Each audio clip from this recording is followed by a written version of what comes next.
nuestro pasaje de hoy tenemos la muerte, o más bien el asesinato, de uno de los predicadores más grandes que jamás ha existido en la historia humana.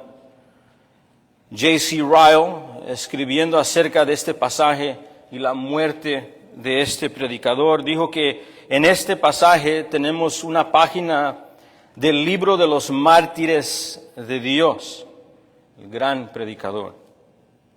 En los versículos 1 al 12, Mateo hace lo que se considera en la interpretación bíblica como un flashback literario, un desvío o un aparente desvío breve, pero intencionado.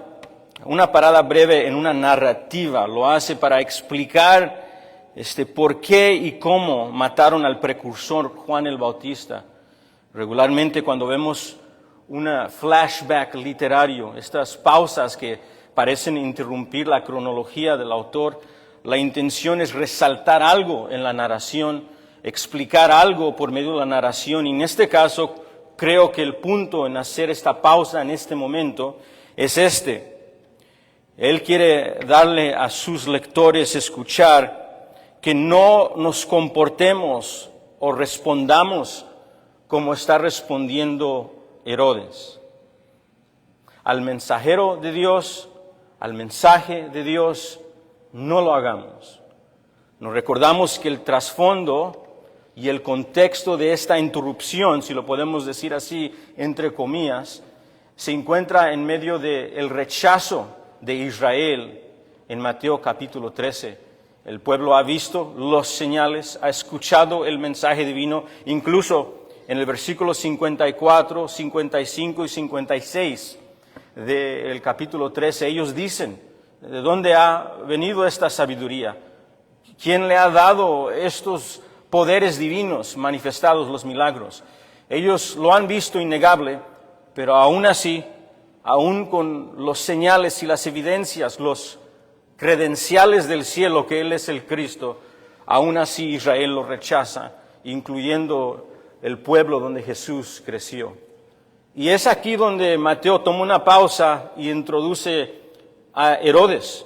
Ellos ya saben lo que sucedió con Herodes a este tiempo.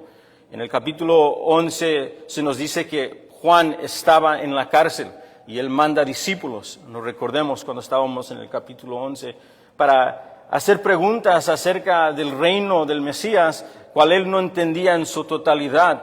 Quería saber si él estaba entendiendo el tiempo cronológico del Mesías. Él predicó acerca del reino venir en poder, advirtió al pueblo de huir de la ira venidera, pero ahora se encuentra encarcelado y no entendía bien cómo esto encajaba con el juicio de Dios cayendo sobre la tierra. Y le dijo, mandando a sus discípulos, dile a Jesús que te explique si debemos esperar otro tiempo, otro Mesías, otro entendimiento que no capté. Él correctamente, cuando no entendía algo, iba a Jesús para sus instrucciones. Y Jesús, dile a Juan que los ciegos ven. Dile a Juan que los sordos escuchan y que los mudos cantan en las calles. Es la manera de Jesús decirle a Juan, dile que lea las Escrituras bien. Que lo que dijo Isaías acerca del Mesías se ha cumplido. El Mesías y su reino está aquí. Y Juan se ha encontrado en la cárcel debido a la predicación del reino. En Mateo capítulo 3, se nos dijo que Juan predicaba el arrepentimiento, advirtiendo a Israel del juicio venidero y llamándolos a huir por refugio al Mesías que estaba por venir y que llegó en la persona de Jesús. Esta interrupción es acerca de lo que sucedió y ellos ya sabían esto. Sabían que Juan estaba en la cárcel, sabían que Herodes lo puso ahí e incluso sabían que Herodes lo mató. La interrupción que encontramos aquí no es información que el lector no sabía. Entonces creo que la idea en la interrupción es de decir, ya vistes cómo han rechazado al Mesías, quiero que veas a Herodes y cómo él es. Y quiero que escuches este testimonio de cómo él rechazó el mensajero de Dios. Y no seas como él. Y vamos a regresar a este tema al final, pero aquí encontramos la muerte de uno de los predicadores más grandes en la Biblia. Estoy de acuerdo con J.C. Ryle que aquí encontramos en las páginas de la Biblia el personaje y el predicador grande en los ojos de Dios. Es más, en Mateo capítulo 11, Jesús dijo de Juan el Bautista mientras él estaba en la cárcel. Escuche, Mateo 11, él dijo, Él es profeta, y te digo que es más que profeta. Mateo 11, 9. Este es, Juan, este es el que tiene lo que está escrito, cumpliendo lo que está escrito. Enviaré a mi mensajero delante de vosotros, que preparará vuestro camino delante de vosotros.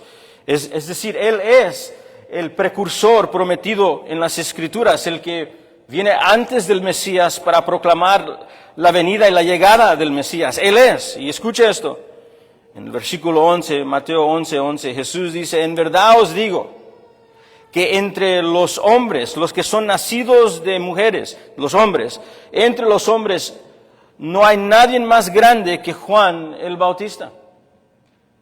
Qué elogio. Esto es importante porque esta es la manera que Cristo ve a Juan el Bautista. Aunque el mundo no lo vea así y aunque Herodes no lo vea así. Sí, lo que vamos a leer hoy es el narrativo de uno de los predicadores más grandes que esta tierra ha conocido y cómo él fue encarcelado y cómo él fue asesinado en Judea y en Israel. Nuestro pasaje de hoy se puede dividir en dos secciones breves. Del versículo 1 al 5, Mateo nos explica de nuevo cómo Juan el Bautista fue arrestado, encarcelado. ¿Por qué? Nos va a explicar de nuevo por qué esto sucedió y es debido a Herodes. Y luego en el versículo 6 al 12 encontramos la explicación, el recordatorio de la muerte y el asesinato de Juan el Bautista, por qué fue puesto a muerte, y de nuevo por el rey Herodes. Esto es nuestro texto y las conclusiones después de leer el versículo 1 al 12 creo que deben de ser obvias al lector y vamos a concluir nosotros con esas conclusiones. Pero vamos a empezar con el versículo 1 donde encontramos la explicación del encarcelamiento, el arresto de Juan el Bautista, el precursor del Mesías Jesús. Versículo 1. En aquel tiempo, o en aquella ocasión, Herodes el tetrarca oyó de la fama, o los reportes, los informes, las noticias de Jesús. Pausa aquí. Aquí el versículo 1, Mateo nos indica por medio de estas breves frases que el testimonio de Jesús acerca de su enseñanza divina y acerca de sus milagros que son como credenciales de todo lo que él enseña, ha llegado en todo Israel y esto incluye los cortes reales de Herodes. Llegó a su gobierno local la fama de Jesús. Vamos a hablar más de Herodes en un tiempito, pero Herodes por el momento es un gobernador de Galilea. Es decir, es el gobernador local de donde creció Jesús, de su barrio, de su vecindario, de su comunidad. Y la fama de Jesús, en particular de dónde este hombre ha sacado su sabiduría y de dónde han venido estos milagros, ha alcanzado los oídos del palacio de Herodes, de las cortes reales de Herodes. Esto es lo que quiere comunicar Mateo. Y quiere que nos enfoquemos por un momento de la respuesta de Herodes al escuchar acerca de quién es Jesús. Y esto se nos da en el versículo 2. En el versículo 2 se nos dice la respuesta de Herodes al escuchar acerca de Jesús. Dice, y Herodes le dijo a sus criados, a sus asistentes, a sus siervos, este es Juan el Bautista. Él ha resucitado de los muertos. Él ya había muerto en este tiempo. Él es Juan el Bautista, tiene que ser, es la idea. Él ha resucitado entre los muertos y por esto está actuando o se explica los poderes divinos que vemos en Jesús. Hay varias cosas que podemos decir de la respuesta de Herodes, pero creo que Mateo quiere que veamos que hay un entendimiento incorrecto acerca de la persona de Jesús, incluso en los días de Jesús. Es decir, había falsas teorías y enseñanzas y comunicaciones acerca de quién era Jesús en las multitudes, e incluso Herodes fue influenciado por esto. Si usted va, dele unos cambios de páginas al capítulo 16 y vea lo que sucede en el capítulo 16, porque vamos a ver estas falsas enseñanzas en las bocas de Israel y en las bocas incluso de los discípulos. Mire, Mateo 16. En Mateo 16, Jesucristo le dice a sus discípulos, en el versículo 13, le dice, ¿quién dice la gente que es el Hijo del Hombre? Un parafraseo es, ¿qué están escuchando ustedes en las multitudes acerca de quién es la persona de Jesús? Y mire la respuesta de ellos, versículo 14, ellos respondieron, algunos dicen que es Juan el Bautista, otros Elías y otros más Jeremías o unos de los profetas. Aquí encontramos una teoría, una enseñanza incorrecta del primer siglo, que estaba diciendo que la manera de explicar lo que estaba ocurriendo en Jesús es que tal vez uno de los profetas, de alguna manera, la obra de ellos estaba involucrada en la persona de Jesús. Todo esto está equivocado. Se dicen muchos comentarios escritos, mucha letra escrita, haciendo por qué ellos llegaron a estas conclusiones, pero el punto de ver esto, y creo que el punto de lo que estamos leyendo en Mateo 14, en el versículo 1 y el versículo 2, cuando Herodes concluye estas cosas, es que ellos han creado su propia versión de quién es Jesús. Y Mateo quiere aclarar esto y decir algo como esto: tú y yo no estamos autorizados a crear nuestra propia versión de Jesús. Nosotros no se nos ha dado permiso de crear nuestras propias teorías de la persona de Jesús. O sea, no está en ti ni en mí decir quién es Jesús y como una autoridad de conclusión. Hoy en día, si vamos a casa en casa y toca la puerta y usted le pregunta a cada persona del vecindario, ¿quién dicen que es Jesús? Usted va a escuchar una multitud de cosas. Va a escuchar de los musulmanos, tal vez fue un profeta, pero no hijo de Dios. Va a escuchar de los judíos, tal vez fue un rabí, pero un rabí fuera de mente, tal vez endemoniado, como dicen algunos de los escritos de los judíos ortodoxos. Van a decir, no, tal vez fue un hombre tal vez con buenas teorías, moralistas, cosas que podemos sacar. Van a haber una diversidad de teorías como había en el día de Jesús, y ninguna de ellas, al igual que la excusa que está trayendo Herodes, son aceptables. Ni ellos ni nosotros podemos concluir quién es la persona de Jesús como que si tuviéramos la autoridad de cortar las cosas que no nos gustan y ponerlo a un lado, y tomar las cosas que sí nos gustan de Jesús y esas sí aceptarlas. No, Mateo parece, el evangelista Mateo, al repetir esta idea de lo que dice las multitudes y lo que está diciendo Herodes, creo que está diciendo varias cosas, y una de ellas es, no es permitido crear nuestra propia versión de Jesús. Lo triste es que Herodes es hijo de Herodes el Grande.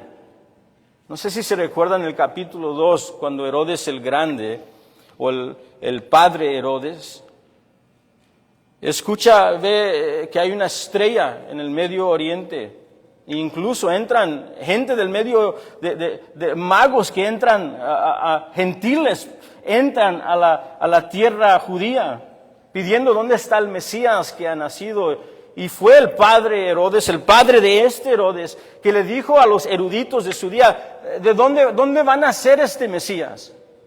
Y él fueron e indagaron, dijeron, van a ser en Belén el Cristo. Nos recordamos, este Herodes está haciendo su teología muy lazy. Sus conclusiones no son después de estudiar las Escrituras. Solamente su opinión o lo que ha dicho la gente en las calles. Esto es teología vaga. No ha indagado por su cuenta. No ha ido a las Escrituras del Antiguo Testamento a lo que escribió Isaías o Jeremías para indagar si estas cosas son verdades.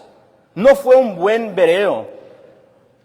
Creo que otra cosa que nos está comunicando sutilmente, pero no tan sutilmente, al escuchar la respuesta de la fama llegando al palacio de Herodes, tienes que indagar por tu propia cuenta. Tienes que estudiar las Escrituras y dejar que la Biblia corrija tus entendimientos y mis entendimientos falsos o no apropiados de la persona de Jesús. No sé qué Jesús te han predicado.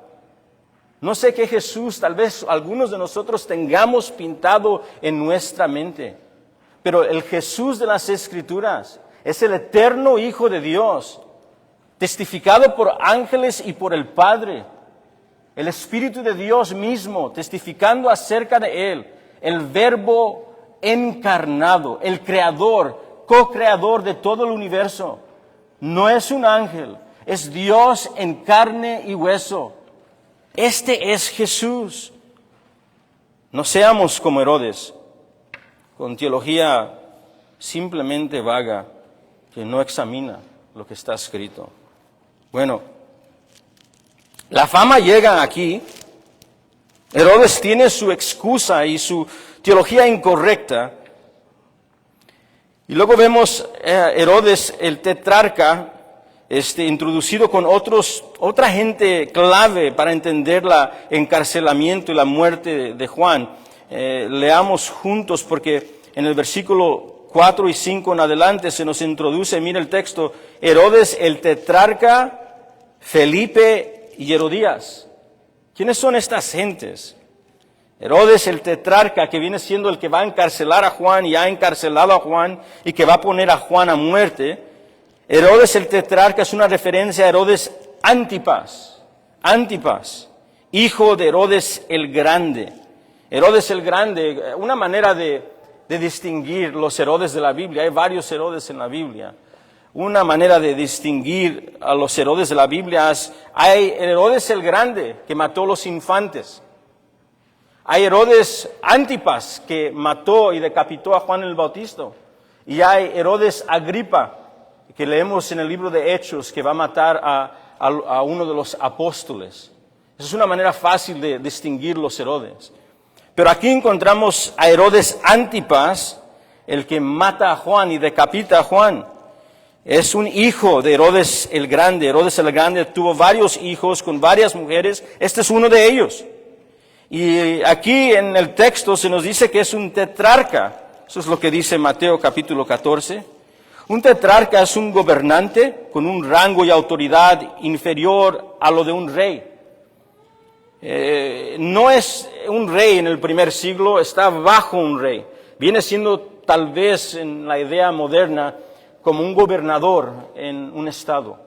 Esa es la idea de aquí. Y el gobierno supremo es Roma y ha puesto a este tetrarca, a este gobernante, como un títere para hacer la voluntad de Roma. Ese es el título que se está usando aquí. Herodes Antipas fue el tetrarca de Galilea, el gobernador de la provincia natal de Jesús y el lugar de crecimiento de Jesús. Una versión moderna toma estos textos y nos ayuda un poco y dice, el que gobernaba en Galilea. También se nos introduce Felipe. Se nos dice que había Felipe, y Felipe es otro de los hijos de Herodes el Grande. Herodes el Grande, le recuerdo de nuevo que tuvo varios hijos de diferentes mujeres, y Felipe fue otro. Felipe es hermano de Herodes el tetrarca, y Lucas 3, no tiene que voltear ahí, pero en Lucas 3 se nos dice que Felipe fue tetrarca de otra porción de las áreas de Israel.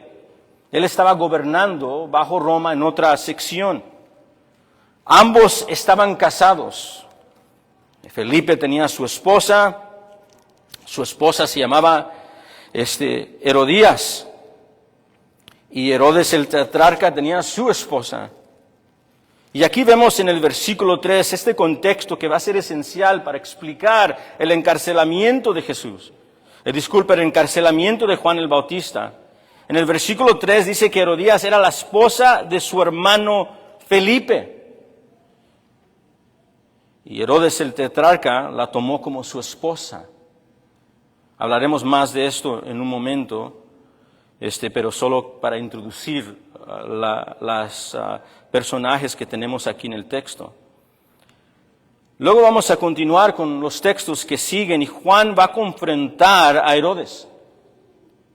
En los versículos 1 y 5, Mateo relata a sus lectores por qué fue que Juan fue encarcelado por Herodes, el tetrarca. Y en el texto se nos dice que fue porque Juan predicó el arrepentimiento y la confrontación con esta nueva relación que tuvo Herodes, el tetrarca, con Herodías.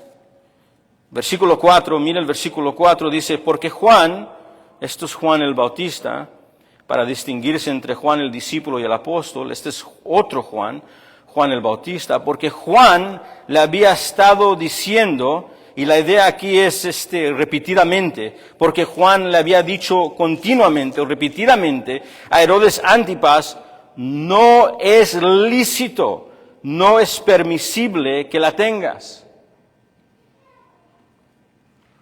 Juan está enfrentando el matrimonio ilícito de Herodes. Herodes tuvo un matrimonio bíblicamente ilícito. Tuvo un romance con Herodías. Un historiador, Josefo, nos escribe de esta relación ilícita. Y nos dice que Herodes Antipas visitaba a su hermano Felipe. Y cuando lo visitaba se enamoró de su esposa. Y en este enamoramiento le quiso llevarse a la esposa y llevársela de ahí. Y después de varios tiempos de tratar de ganarla, se la llevó. Y según Herodes, se casó con ella. Y como dijo un comentarista, tanto Herodes Antipas como Herodías habían dejado sus matrimonios para entrar en esta unión impía. Esto es lo que Juan está llamando y confrontando y diciendo, esto no es lícito. ¿Qué quiere decir? No es permisible. ¿Y no es permisible ante quién?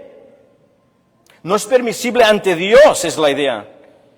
En la ley mosaica sí había una cláusula de poder casarse en ciertas ocasiones con una viuda de tu hermano. Pero nunca, jamás iba a ser aprobado el adulterio y jamás iba a ser aprobado el adulterio con un hermano cercano. Levítico 18, 16, específicamente es el entendimiento que tiene Juan el Bautista en sus labios cuando confronta a Herodes. Levíticos 18, 16 dice, no vas a descubrir la desnudez de la esposa de vuestro hermano. Levíticos 20, 21, si un hombre toma a la esposa de su hermano, es impureza, has descubierto la desnudez de tu hermano, no tendrán hijos, una condenación que Dios le da. Lo que le dijo a Israel Dios es que Él prohibía no solamente el adulterio, sino también aquí específicamente la relación romántica adúltera con la esposa de tu hermano. Juan, como todo creyente, defienda el pacto matrimonial de Dios. Esto es lo que estamos viendo aquí, una defensa del pacto matrimonial de parte de Juan.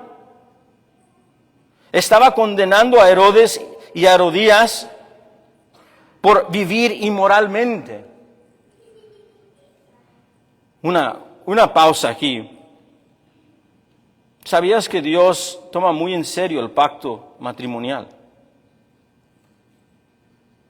¿Sabías que Dios toma muy en serio el pacto matrimonial y espera que nosotros también lo hagamos? Debe de tratarse con gran reverencia y seriedad. No sé si has pensado esto, pero el matrimonio fue instituido por Dios. Fue instituido por Dios en el jardín Y cuando leemos las páginas de las Escrituras, se nos explica muy claramente la intención del matrimonio. Fue instituido por Dios con el propósito de ser una imagen visible del pacto de lealtad y amor entre su Hijo y su novia, la iglesia. Eso es lo que dice Efesios 5. Un misterio os digo, hablo de Cristo y la iglesia acerca del matrimonio. No sé si han considerado esto, pero cada ataque al matrimonio, cada hecho de inmoralidad sexual, cada ataque al matrimonio entre un varón y una dama, es un ataque al mensaje del Evangelio. Y Juan está dedicado a predicar una cosa, a Cristo y las buenas nuevas del Mesías venir a rescatar a su novia, a morir por su novia, a defender a su novia. Todo esto por amor. Sí, tomamos la pausa para decir que Juan correctamente le importa mucho el matrimonio. Y tal debe de ser con cada creyente.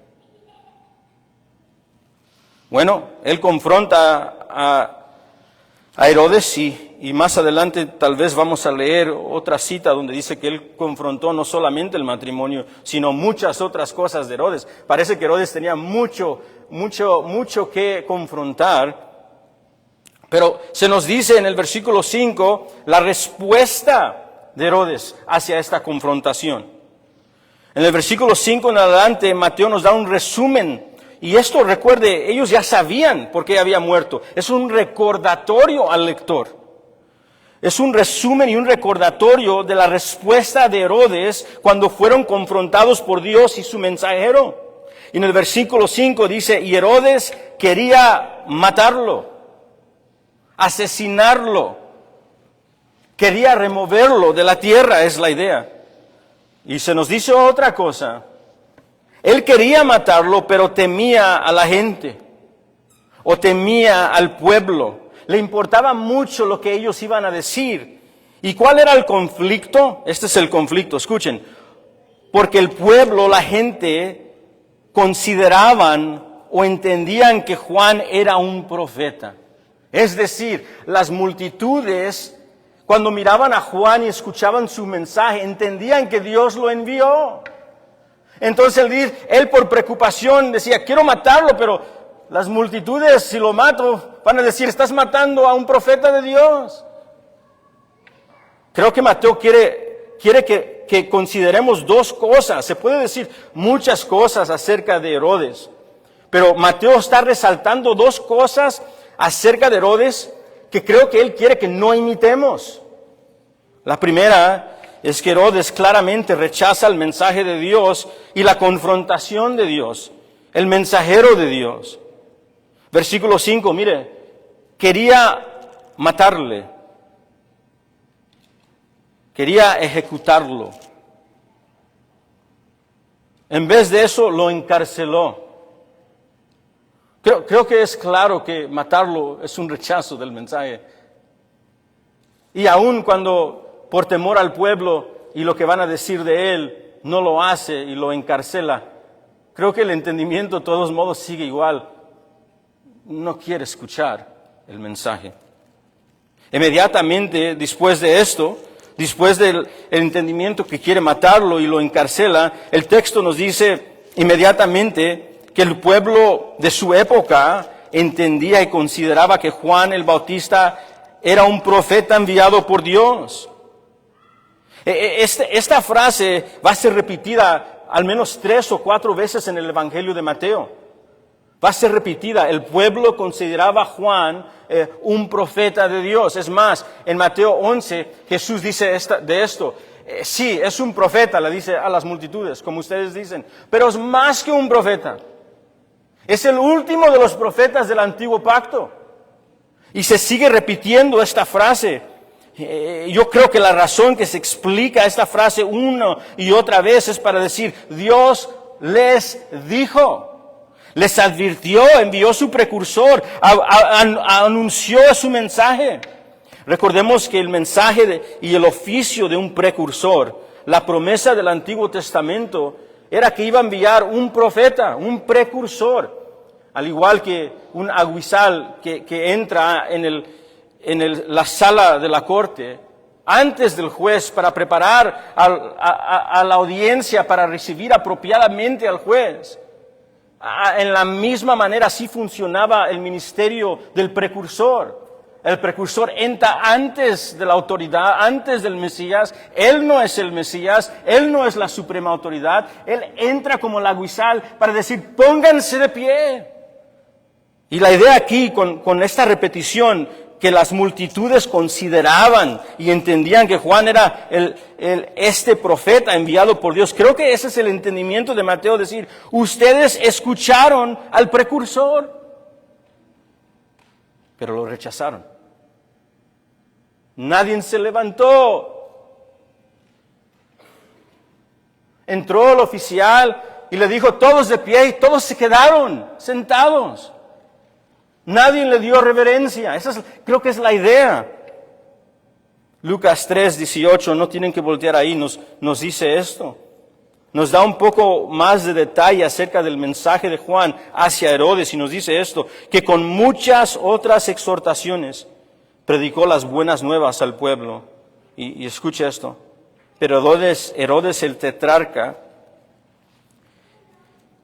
Herodes el tetrarca, que había sido reprendido por Juan el Bautista, por Herodías, tomar la esposa de su hermano, y por todas las malas acciones de Herodes, de lo que él había hecho, añadió esto todas de ellas, y encerró a Juan en la cárcel. O sea, Lucas nos dice, Juan continuamente lo llamaba a cuentas, acerca de todo.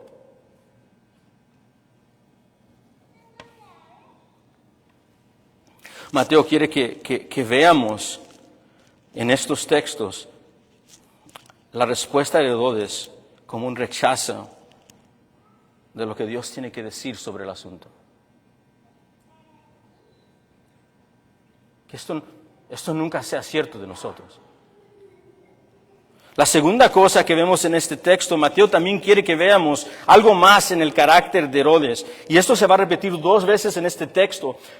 Definitivamente Mateo quiere que no lo perdamos. Mateo también quiere que veamos un poco de la razón de este rechazo de la palabra. ¿Por qué rechazó la palabra? El versículo 5 nos dice, porque temía al pueblo. Esta es la razón que lo encarceló. Esta es la única razón que movía a sus motivaciones Herodes. Y mira el versículo 9, se repite de nuevo este entendimiento. En el versículo 9, él le dice a la hija de Herodías, pídeme lo que quieras y te lo daré. Y él dice, quiero la cabeza de Juan el Bautista. Y mira la respuesta de Herodes, versículo 9. Entonces el rey se entristeció. ¿Pero por qué? Pero a causa del juramento y de los que estaban con él a la mesa, mandó que se la diesen. ¿Qué movía las motivaciones de Herodes? Se repite 2 veces y creo que la idea es esto. Herodes teme más al pueblo, teme más al hombre y lo que va a decir al hombre que lo que Dios tiene que decir sobre el asunto.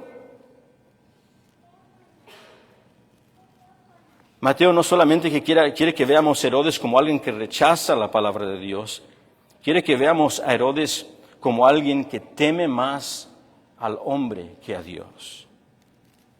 Mateo quiere que resaltemos y nos enfoquemos que una de las principales razones por las que este rechazo está presente a Dios y su mensaje, y lo que está ocurriendo aquí con la confrontación de Juan el Bautista hacia él, y hacia su supuesta esposa, es porque Herodes es un hombre cobarde que se preocupa más por lo que piensa la gente que por lo que Dios piensa sobre todos los asuntos. Herodes, como un hombre que se preocupa más por la opinión política y estar políticamente correcto que por lo que Dios tiene que decir sobre su familia, su matrimonio y la vida. Creo que la idea simplemente es no seas como Herodes. Luego vemos en el versículo 6 al 12 la explicación de la muerte, el asesinato de Juan el Bautista. Y el contexto es una fiesta. Dice en el versículo 6, pero cuando se celebraba el cumpleaños de Herodes, la hija de Herodías danzó en medio y agradó a Herodes, por lo cual estos Herodes le prometió con un juramento darle todo lo que ella quisiera. Ella, instruida primero por su madre, estos Herodías, dijo, dame aquí en un plato la cabeza de Juan el Bautista. La explicación y el recordatorio del asesinato de Juan el Bautista se encuentra en una fiesta de cumpleaños de Herodes. Este es el contexto del asesinato de Juan el Bautista. Versículo 6 nos dice que cuando llegó a cumplir años Herodes, Marcos 6:21 nos dice que en este tiempo, cuando él cumplía años, tuvo una gran fiesta y invitó a mucha gente. Marcos 6:21 nos dice que cuando cumplió años Herodes ofreció un banquete. Esto es un banquete, había mucha comida, era un tiempo de celebrar. Y nos dice quién estaba presente. Marcos 6:21 dice que sus oficiales estaban presentes, los comandantes militares estaban presentes y los hombres principales de Galilea. Todos los líderes de Galilea estaban presentes, gente dignitaria en el día. Gente importante.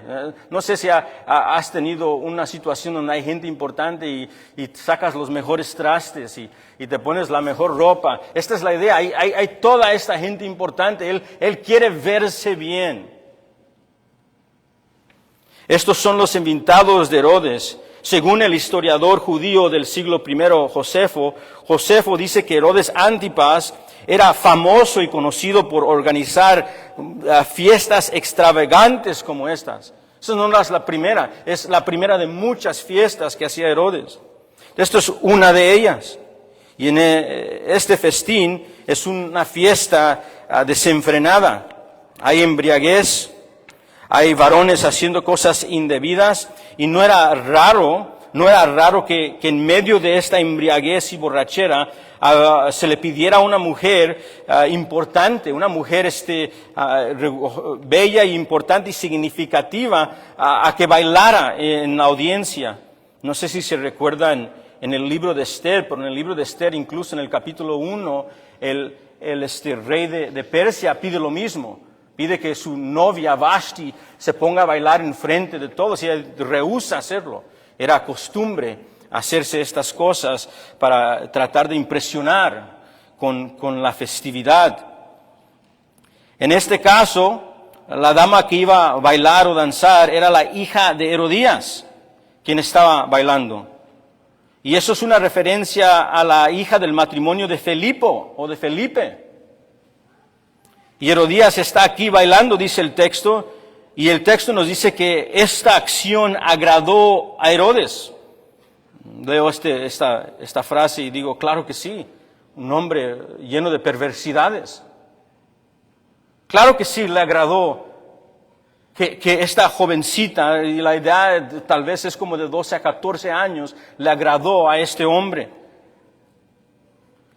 Herodes, al ser agradado y cumplió su propósito, todos los de la fiesta están elogiando a Herodes, es la idea. Está Herodes muy complacido con el resultado de su baile. Todos están elogiando y aplaudiendo, es la idea. En el versículo 6, la hija de Herodías bailó ante la compañía y agradó a Herodes y él, como consecuencia, resultado, en el versículo 7 dice que le prometería o le promete con un juramento darle cualquier cosa que pidiera. Creo que aquí hay un poco de ironía. Creo que aquí hay un poco de ironía porque esta frase, te doy todo lo que quieras, es una frase que los reyes solían a decir. Reyes que tenían la capacidad de hacerlo. Incluso lo vemos en ciertas páginas de las Escrituras donde los reyes decían algo como esto: te doy todo lo que quieras hasta mitad de mi reino. Y eso significaba que tenía la habilidad de dártelo, y que tú podías pedirle algo grande. Y esto sucedía regularmente cuando agradabas a un rey. Creo que esto es irónico porque Mateo nos dice que él no es un rey, es un tetrarca. Está bajo rey. Y creo que la idea aquí es, se cree mucho. No tiene la capacidad de hacer estas cosas. Y está ofreciendo todas estas cosas. Bueno, vemos esta promesa y hace un juramento. También otra cosa muy interesante. Hace un juramento sin pensar qué está diciendo. Ni pensó lo que estaba prometiendo. Y otra pregunta, ¿un juramento a quién? ¿A quién? Un juramento se hace a un Dios. ¿Un juramento a quién? ¿A quién le está prometiendo? Ahora, cuando leemos los evangelios,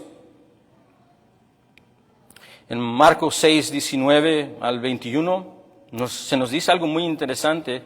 Se nos dice que Herodías, la nueva, entre comillas, esposa de Herodes el tetrarca, que es esposa de Felipe, en Marcos 6, 19 en adelante se nos dice que Herodías tenía y guardó un rencor en contra de Juan el Bautista. Es decir, que cuando Juan confrontó a Herodes, también confrontó a esta mujer. Y cuando lo confrontó, ella se molestó. Y entre ella maquinó, buscando, dice Marcos 6, una oportunidad apropiada para vengarse con Juan. Es decir, ella ya quería buscar un plan para asesinarlo. Y aquí está la oportunidad. La hija escucha esto, escucha el juramento de Herodías y sabe que hay una multitud que escuchó este juramento. Así que ella rápidamente va, dice el texto, y va con su mamá. Y le dice a su mamá, mira lo que ha pasado, ¿qué pido? ¿Qué pido? Y la mamá le contesta, mira el versículo 9, entonces el versículo 7 en adelante, por lo cual le prometió con juramento darle todo lo que pidiese. Versículo 8, ella, instruida, dirigida primero por su madre, dijo, dame aquí, esto es lo que debes de pedir, dame aquí en un plato la cabeza de Juan el Bautista. El plato, la palabra para plato es un plato con un tipo está hondo y regularmente era hecho de madera, pero tal vez como se encuentra en el palacio de Herodes, yo me imagino que aunque el texto no lo dice, él va a sacar los de plata o los de oro. Y esa es la petición del juramento. Y solamente una breve comentario sobre juramentos. A veces nosotros hacemos juramentos sin pensar. No hagamos eso. Jesucristo dijo en el Sermón del Monte, no que juramentos no eran permitidos, sino que no los hicieras ligeramente. Los advirtió, no los hagas ligeramente. Y creo que otra cosa acerca de juramentos, a veces hacemos juramentos sin pensar, y yo me incluyo, y hacemos juramentos que contradicen la palabra de Dios. Y queremos guardarlos, aunque contradigan la palabra de Dios. Déjeme decir esto como una regla general. Si nosotros hacemos un juramento que contradice la palabra de Dios, como regla general es un juramento no legítimo. Otra manera de decirlo es esto. ¿Crees que podemos hacer un juramento a Dios que contradice la voluntad de Dios y Él va a estar de acuerdo? Son dos cosas de juramento y solamente lo resalto porque lo resalta el texto y Jesucristo enseñó en el Sermón del Monte que tomemos el juramento muy en serio. Y creo que son estas dos cosas. No hagas votos y juramentos ligeramente. No es que no los hagas y no es que busques maneras de salirte de cosas. No. Que tu sí sea un sí, tu no sea un no. Que seas un hombre y una mujer de verdad. Que tú cumplas tu palabra de tal manera que la gente no tenga que pensar, tienes que hacer un juramento. No, Él no necesita porque su palabra se cumple. No echa mentiras, no está haciendo trucos. No hagamos juramentos ligeramente. Y segundo, si alguien ha hecho un juramento que contradice la voluntad de Dios, como regla general, creo que considere que tal vez hizo un juramento que no es legítimo.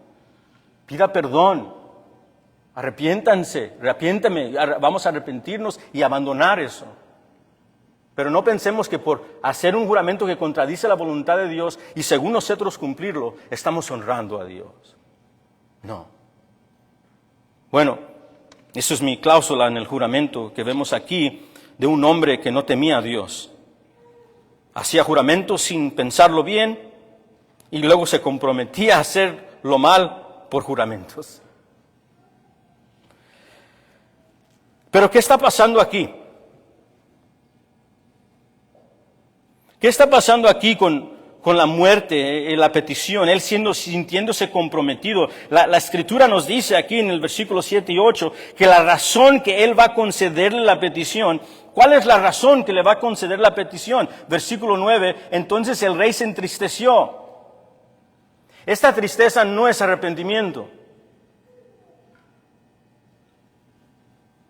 Hay una tristeza que no lleva al arrepentimiento, dice el apóstol Pablo a los Corintios. Entonces él se entristeció, pero a causa del juramento y de lo que estaban con él en la mesa. El parafraseo, le importaba más lo que iban a decir los oficiales militares, la gente que lo escuchó hablar si no cumplía lo que dijo. No era por temor a Dios. Creo que el doctor MacArthur lo puso correctamente cuando dijo Herodes era ampliamente conocido por su duplicidad. Es decir, tanto las escrituras como la historia demostraban que a Herodes no le importaba cumplir sus palabras. MacArthur continúa diciendo así que no era la honestidad lo que lo preocupaba a Herodes, sino más bien la apariencia de las cosas. No quería sentirse avergonzado delante de sus invitados en la cena. Timothy Hegg lo pone de esta manera y lo conecta no solamente con el temor, que no tiene temor a Dios, tiene temor al hombre, sino aún no le importa que un hombre inocente va a morir. ¿Verdad? Es decir, le importa más lo que va a decir la gente que la vida inocente de Juan.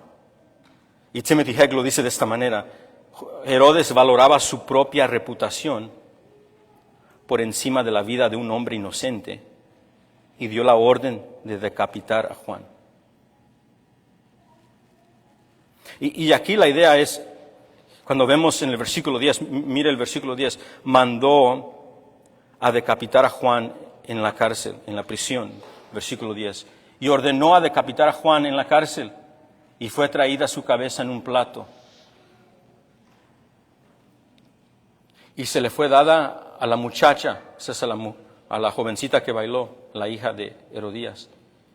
Y la muchacha se la presentó a su madre. Qué joven tan obediente.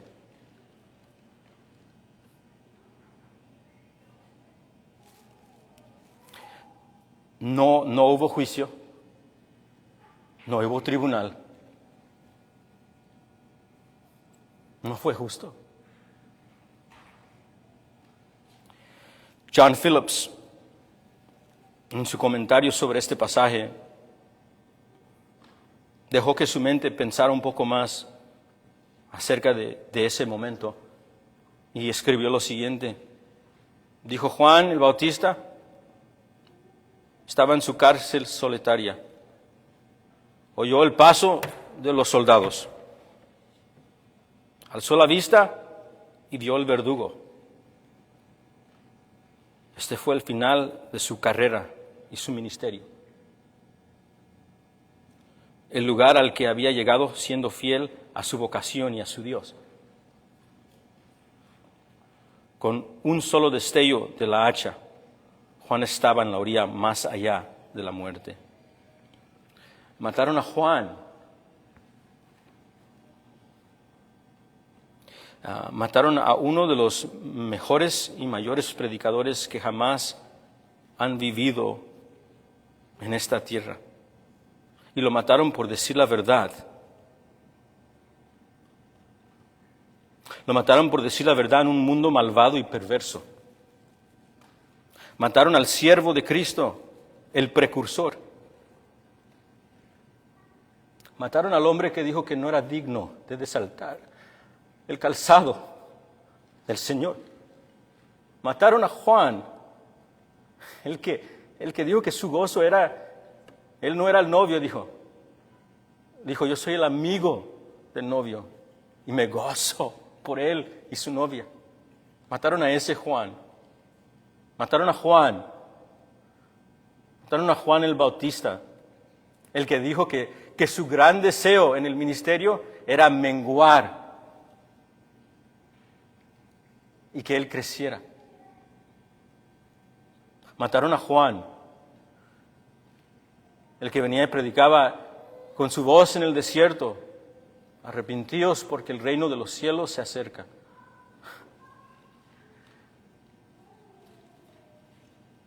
La hacha está en el árbol. Y con esa misma hacha mataron a Juan. Me recuerdo como un nuevo creyente leyendo esto y llorando, con lágrimas cayendo en la página. ¿Cómo pudieron matar a Juan? Y mientras estudiaba este pasaje de nuevo dije, ¿cómo pudieron matar a Juan? Y le dije al Señor, ¿por qué cuando se lee este pasaje está tan pesado? Y me recordé de Juan capítulo 11, cuando Juan dijo que de los nacidos de la mujer nadie es mayor que Juan el Bautista. Y creo que la razón que este pasaje es tan pesado es porque aunque el mundo despreció a Juan, mira cómo Jesús ve a Juan. Y esto en contraste a un hombre que le importa más lo que el mundo tiene que decir. Creo que esta es la idea. Creo que Mateo bajo la inspiración del Espíritu está haciendo una maestría de la literatura aquí. Creo que él está diciendo algo como esto: no seas como Juan, no seas como Herodes, sed como Juan. Sed como Juan, no seas como Herodes. Creo que en él tomar esta pausa que parece ser como una interrupción, no es una interrupción, es muy intencional. Él está diciendo algo como esto, creo, en el entendimiento de la literatura de flashback. Él está diciendo, no seas como Herodes, él es orgulloso. ¿Cómo sabemos que es orgulloso? Porque vino la palabra de Dios y vino Juan, uno de los hombres más humildes. Vino Juan y le predicó y rechazaron a Juan.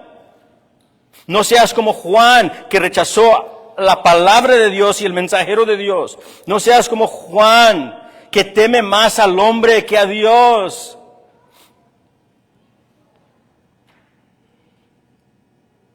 No los temáis. No los temáis a los que matan al cuerpo. Creo que eso es lo que Cristo está diciendo. Creo que lo dijo en Mateo 26 al 28, pero ahora lo está ilustrando. ¿Se recuerda lo que dijo cuando mandó a sus discípulos en Mateo 10? Les dijo, no los temáis. No temas a los que matan al cuerpo, mas el alma no pueden matar. Temed más bien a aquel que puede destruir el alma y el cuerpo en el infierno. ¿Qué está diciendo? Teman más a Dios. Creo que esta es una ilustración vívida. No seas como Herodes, que le importa más lo que un mundo impío tiene que decir que lo que Dios tiene que decir. Sobre todo, sobre la vida, sobre el aborto, sobre el género, sobre el matrimonio, sobre el pecado, sobre la integridad, sobre todo. No seas como Herodes. No seas como Herodes, que se amaba más a él mismo que a su prójimo. Hay un hombre inocente, Herodes, y tú estás más preocupado. Estás más preocupado por ti y tu reputación, y estás dispuesto a que tu prójimo muera. No seas como él, que se amó más a él que a su prójimo. No seas como Herodes, que creó su propia versión de Jesús. La versión que tiene Herodes es una versión que lo llevó al infierno. No estés recibiendo y no recibamos versiones de Jesús que no son las de las Escrituras y el testimonio apostólico. No lo hagamos.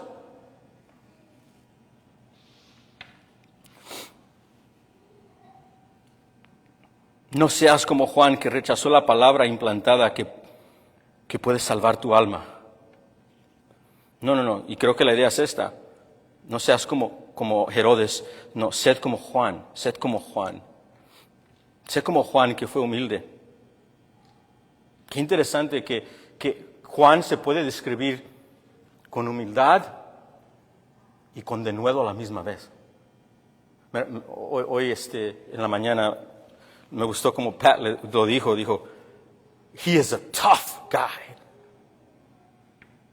Esto es un hombre, Juan, sin miedo. Tiene alrededor de 1 año en la cárcel en este momento. Y es humilde. Ambos juntos. Sé como él.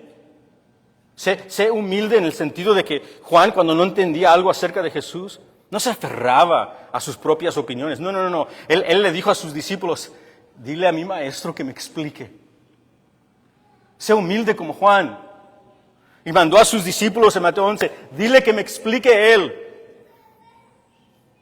Sé como Juan, que buscó menguar y que en toda su vida, pase lo que pase, él quiere menguar y que Jesucristo resalte. Al fin de esto, un tributo a Juan. Un tributo a Juan. Después de este texto se nos dice que los discípulos de Juan vinieron por el cuerpo de Juan para honrar a Juan, que le dio la palabra de Dios. ¡Qué tributo! Y yo creo que Juan, ya han muerto sus discípulos y están allá con el Señor Jesucristo. Yo creo que Juan, cuando entendió que sus discípulos tomaron su cuerpo decapitado y se lo llevaron a sepultarlo y le dijeron a Jesús, creo que Juan se llenó de alegría. Esto es lo que yo creo. Yo creo que Juan se llenó de alegría porque dijo, eso es exactamente lo que quería para ustedes. ¿Qué no era lo que quería Juan? Que sus discípulos fueran a Jesús. Esa era la misión de Juan. Yo no soy nada, decía Juan. Ve a él. Y eso es exactamente lo que hacen sus discípulos. Ellos van a Jesús. Sed como Juan. Anuncia a Jesucristo en cada área de tu vida. Cuando tienes que decidir entre Cristo y algo más, que Cristo siempre gane. Sé como Juan, que consideró que en Cristo ha encontrado el gran tesoro. Y vendió todo lo que tenía. Vendió todo lo que tenía por este gran tesoro. Estaba dispuesto a dejarlo todo por él. Era Jesús y el reino era su perla de gran precio. Era el tesoro escondido. Sed como Juan.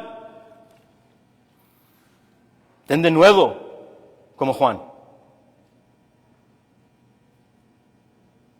Habla la verdad como Juan. ¿Sobre qué? Sobre todo.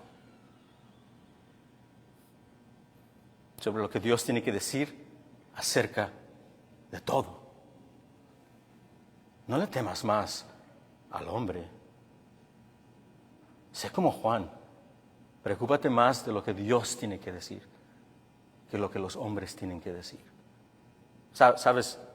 Una tentación que entra, yo creo, a cada cristiano, algunos más que otros,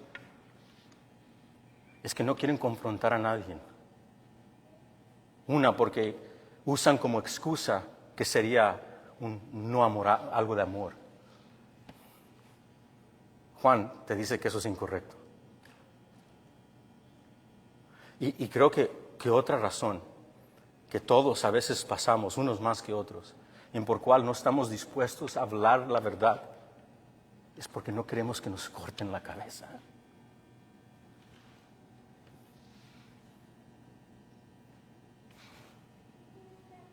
Pero seamos como Juan. Seamos como Juan. Y subámonos al techo y proclamemos las verdades del Rey sin vergüenza, porque un día lo que está en secreto será puesto a plena luz. Sed como Juan y predica a Cristo y todo lo que Él tiene que decir sobre todo, sin temor, con amor, con humildad y con verdad, pero con mucho denuedo. Sed como Juan y atesora a Cristo sobre todas las cosas. El mundo vio a Juan como un nadie. Ahí está su cabeza decapitada en un plato. Pero Cristo lo ve ahora triunfante, con su cabeza puesta sobre su cuerpo. Su ministerio fue corto, pero Él vivió cada día para Cristo. Y aunque su vida fue corta, Él entregó toda su vida para Jesús. No escribió un libro, pero Jesucristo lo ve de esta manera. Seamos como Juan. Oremos. Padre, te damos gracias por tu Hijo Jesucristo. No hay nadie como Él. No hay nadie como Él. ¿Quién tenemos, oh Dios, en los cielos? ¿Quién tenemos en la tierra? Tú eres nuestra porción, tú eres nuestra copa y nuestra porción. Permítenos ver, Señor. Permítenos entender, Señor. Perdónanos por las múltiples de veces donde no vemos claramente, donde tememos más al hombre que a ti. Que nuestro corazón se rompa en 1000 pedazos cuando estamos más preocupados por nosotros que ti, o más preocupados por nosotros que nuestro prójimo. Y que tu Hijo sea alabado por siempre, y que cada día que vivamos, sea corto o largo, sea una vida entregada para tu gloria. En el nombre de Jesús pedimos esto. Amén.